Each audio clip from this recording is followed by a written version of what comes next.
Hello Andy, I am Dr. Monica Reddy, consultant gynecologist and fertility specialist at Aishwarya Fertility Center, Kondapur. ఈ రోజు మనం semen freezing ఎవరికి suggest చేస్తామో అనే దాని గురించి మాట్లాడుకుందాం.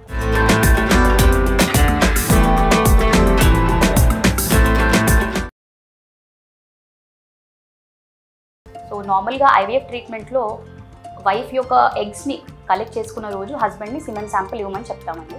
సో ఒకవేళ ఆ రోజు బై ఎనీ ఛాన్స్ వాళ్ళు టెన్షన్ వల్లనో, స్ట్రెస్ వల్లనో, లేదంటే యాంగ్జైటీ వల్లనో శాంపుల్ ఇవ్వలేకపోతే ఒకవేళ సిమెన్ ముందే ఫ్రీజ్ చేసి పెట్టుకుంటే అది ఒక బ్యాకప్ శాంపుల్ లాగా యూజ్ చేసుకోవచ్చండి. సో రొటీన్గా మేమైతే అందరికీ ఐయుఐ అండ్ ఐవీఎఫ్కి ముందు సిమెన్ ఫ్రీజ్ చేసుకోమని సజెస్ట్ చేస్తాం. సెకండ్ వచ్చేసి కొంతమంది పురుషులు శాంపుల్ అంటే వాళ్ళ సిమెన్ శాంపుల్ని డొనేట్ చేయడానికి విల్లింగ్గా ఉంటారు.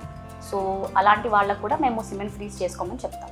మూడవది, ఎవరికైతే వీర్యకణాల కౌంట్, కదలిక, క్వాలిటీ ఎవరికైతే కొంచెం తక్కువ ఉంటుందో అలాంటి వాళ్ళని కూడా మేము ఒక 2-3 సార్లు సిమెన్ శాంపుల్ ఇవ్వమని చెప్తాము. సో దట్ ఆ శాంపుల్స్లో ఏవైతే కణాల కొంచెం కదలిక ఎవరికైతే ఎక్కువ ఉంటుందో అవి మనం యూజ్ చేసుకుంటాం ట్రీట్మెంట్. నాలుగవది వచ్చేసి కొంతమంది సర్జరీస్ చేయించుకుంటూ ఉంటారండి. అంటే వారికోసిల్ సర్జరీ అయినా, లేకపోతే ఫ్యామిలీ ప్లానింగ్ సర్జరీస్ అంటే వాసెక్టమీ లాంటివి, లేకపోతే టెస్టిస్ని తీసే సర్జరీస్ ఇలాంటివి కొంతమంది చేయించుకుంటూ ఉంటారండి. సో అలాంటి కేసెస్లో కూడా మేము సర్జరీకి వెళ్ళే ముందు సిమెన్ ఫ్రీజింగ్ చేసుకోమని చెప్తాం. ఎందుకంటే సర్జరీ తర్వాత ఏమైనా కాంప్లికేషన్స్లో ల్యాండ్ అయ్యి ఒకవేళ వీర్యకణాల కౌంట్ 0కి పడిపోతే తర్వాత ప్రాబ్లం అవ్వకూడదని మేము వాళ్ళని ముందే సిమెన్ ఫ్రీజ్ చేసుకోమని చెప్తాం.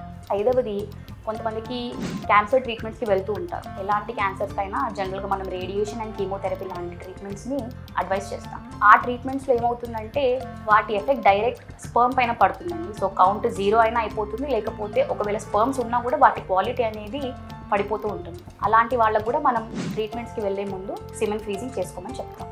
నెక్స్ట్ వచ్చేసి కొంతమందికి దీర్ఘకాలిక వ్యాధులు ఉంటాయి. అంటే డయాబెటీస్ కానీ, కిడ్నీ వ్యాధులు, లివర్ వ్యాధులు, లేదంటే ఏదైనా ఆటో ఇమ్యూన్ డిసీజెస్ ఇలాంటివి ఉంటాయి. సో అలాంటి వాళ్ళు మెడిసిన్స్ వాడుతున్నప్పుడు కూడా ఆ మెడిసిన్స్ వల్ల స్పర్మ్ యొక్క హెల్త్ అనేది ఎఫెక్ట్ అవుతుంది.